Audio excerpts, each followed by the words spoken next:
Hello everyone, this is CY once again. Thanks for joining me today. Today I'm going to do a quick unboxing of a new grinder. This grinder doesn't belong to me. A very good friend bought this grinder and is kind enough to share with me for the unboxing. This is the 1Zpresso ZP6. It is a grinder dedicated for filtered coffee. It is mentioned that you can't do espresso, so you can do like filtered all the way to French press. And let's unbox and see how it goes.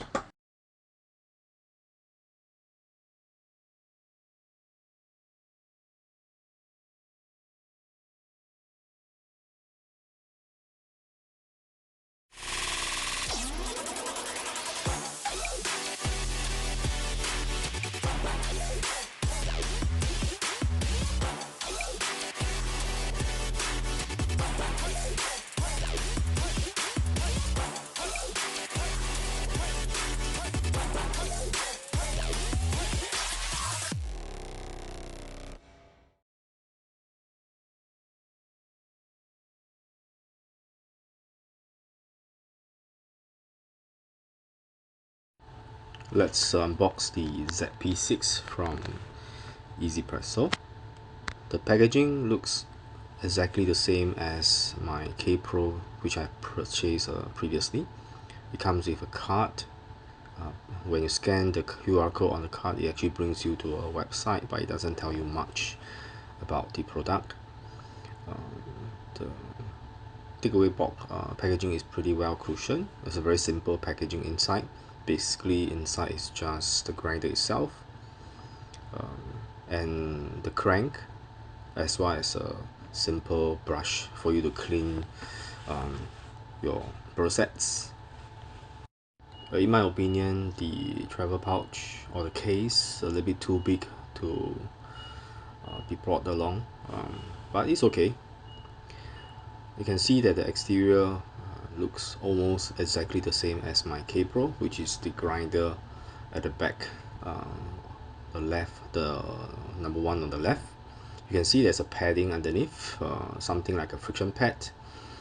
The cover piece, which is sort of a opaque disc, which you probably can't see the coffee ground inside or coffee beans inside really well.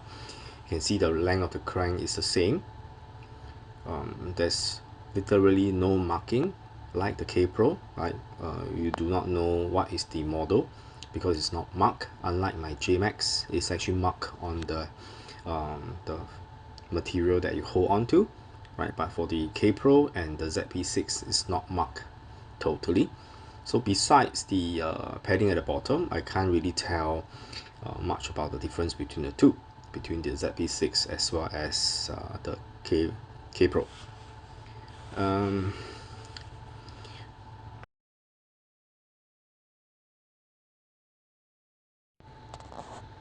And when I try to unscrew the ground catcher, right, the thread on the ground catcher feels slightly louder as the main body of the grinder move against the bottom ground catcher. So it feels more rougher, and the sound of the friction between the two are louder. As compared to my K Pro, it is smoother and it is less loud, probably because my grinder is seasoned. So let's see how it goes as my friend Vin used the grinder for a longer period of time.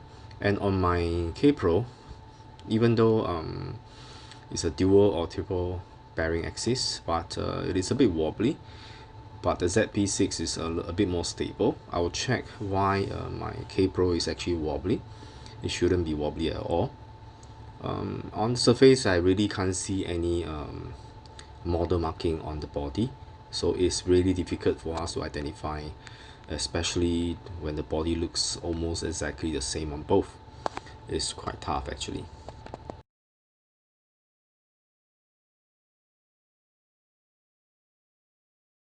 Let's look for the zero marking on the grinder. The good thing about the ZP6 and the K Pro or the JMax, whereby the grind adjustment is external, which means you do not have to open the bottom grind catcher.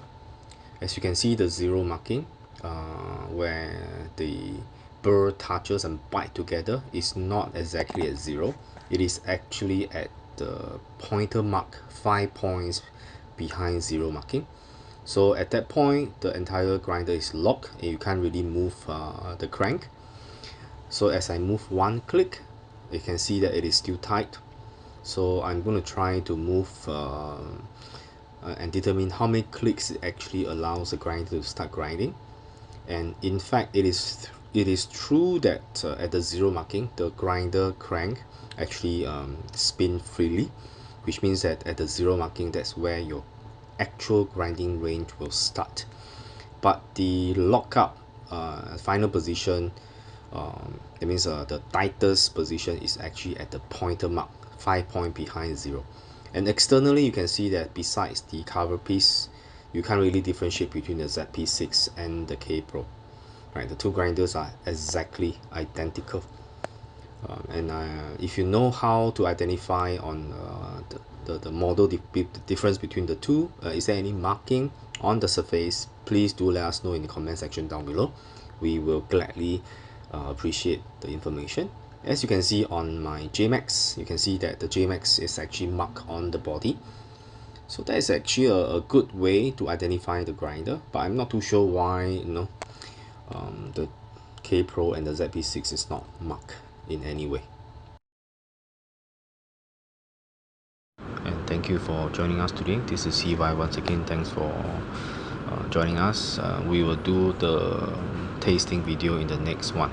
See you soon, and I will also be comparing the K4 and K6.